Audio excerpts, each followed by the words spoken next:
Opening hook. Once upon a time in the mighty kingdom of Babylon, there lived a man whose faith was unshakable. His name was Daniel. And because of his wisdom and devotion to God, he found favor even in a land of strangers. But his loyalty to the Lord would soon be tested in a den full of hungry lions. Scene 1. Daniel's faithfulness. Daniel served King Darius with excellence. The king trusted him so much that he planned to set Daniel over the whole kingdom. But jealousy grew in the hearts of the other officials. They hated Daniel, not because he did wrong, but because he was faithful. Every day, 3 times a day, Daniel opened his window toward Jerusalem and prayed to the living God. This faith, his enemies decided, would be his downfall. Scene 2. The evil plot. The jealous officials went to the king. They tricked him into signing a law. No one may pray to any god or man except to King Darius for 30 days.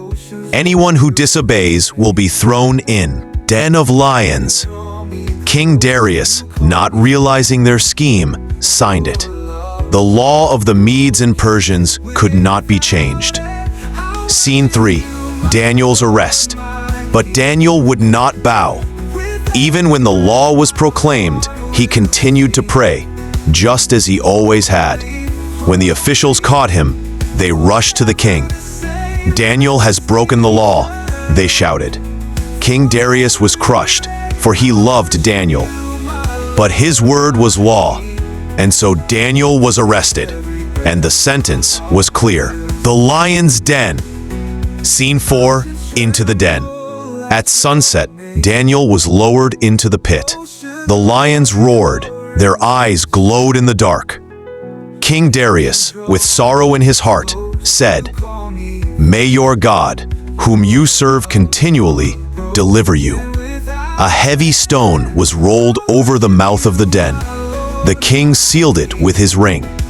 That night, the king could not sleep. He fasted and prayed for Daniel. Scene 5. God's deliverance. At dawn, King Darius ran to the den. With a trembling voice, he cried, "Daniel, servant of the living God, has your God, whom you serve continually, been able to rescue you from the lions?"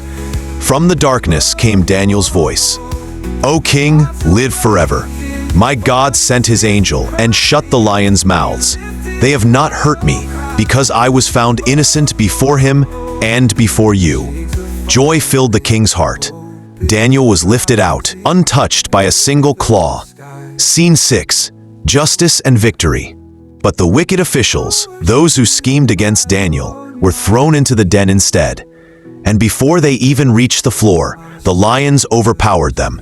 King Darius then made a decree: "In every part of my kingdom, people must fear and reverence the God of Daniel. For he is the living God, and his kingdom will never be destroyed." Closing reflection. Daniel's story reminds us of this unshakable truth: when you remain faithful, go in the lion's den.